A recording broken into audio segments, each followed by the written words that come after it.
আসসালামু আলাইকুম রহমতুল্লাহ। এবার দেশীয় ও আন্তর্জাতিক মহল থেকে চাপ দিচ্ছে ডক্টর মোহাম্মদ ইউনূসকে। যে চাপ ডক্টর মোহাম্মদ ইউনূস সরকারের পক্ষে হজম করা সহজসাধ্য কোনো বিষয় হবে বলে আমার মনে হয় না।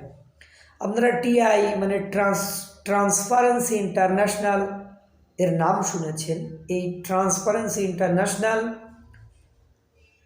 আওয়ামী লীগ সরকার, শেখ হাসিনা সরকারকে একের পর এক বিভিন্ন বিবৃতি দিয়ে চাপ সৃষ্টি করত।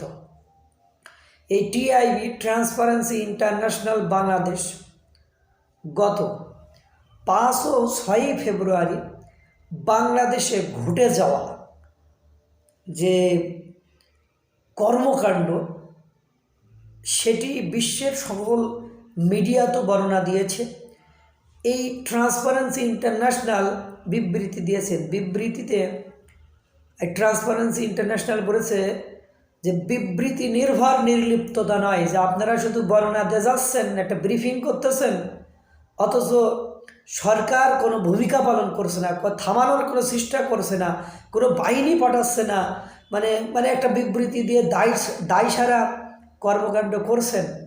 সরকারের কার্যকর ভূমিকা দেখতে চাই আমরা বা টিআইবি। হিউম্যান রাইটস ওয়াচ আপনারা জানেন, এটা আন্তর্জাতিক সংস্থা, বিশ্বের মানবাধিকার নিয়ে কাজ করে। তারা বলছে আওয়ামী লীগ সরকারের বিরুদ্ধে ক্ষোভ ন্যায্য হলেও আইনের লঙ্ঘন ন্যায্য নয়।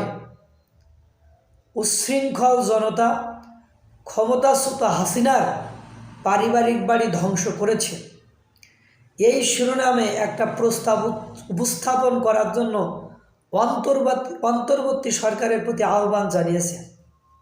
এবং HRW মানে হিউম্যান রাইটস ওয়াচ বলেন, সামাজিক যোগাযোগ মাধ্যমে ঘোষণা দিয়ে বুলডোজার দিয়েই ভাঙচুর করেছে, কিন্তু সরকার সেটা রক্ষা করতে চেষ্টা করেনি বা রক্ষা করার কোনো প্রচেষ্টাও দেখায়নি। আপনারা জানেন এর আগে র্যাবের উপর যে আমেরিকা স্যাংশন দিয়েছিল, এই HRW মানে হিউম্যান রাইটস ওয়াচের সুপারিশ ক্রমেই দিয়েছিল। এছাড়াও বাংলাদেশের বিশিষ্ট 26 নাগরিকের বিবৃতি যে 5 ও 6 ফেব্রুয়ারির ঘটনার দায় অন্তর্বর্তী সরকারের উপরেই অধিকাংশে বর্তায়, অর্থাৎ অন্তর্বর্তী সরকার এই দায় কখনোই কোনোভাবে অস্বীকার করতে পারে না। একটা বাংলাদেশের একটা দলের প্রধান দেখলাম বিবৃতি দিচ্ছে যে সরকার এখনও এই সমন্বয়কদেরকে থামাচ্ছে না কেন, দেশ যে গৃহযুদ্ধের দিকে এগিয়ে যাচ্ছে। তাহলে দর্শক বা ভিউয়ার্স, আপনারা বুঝতে পারলেন যে 5 ও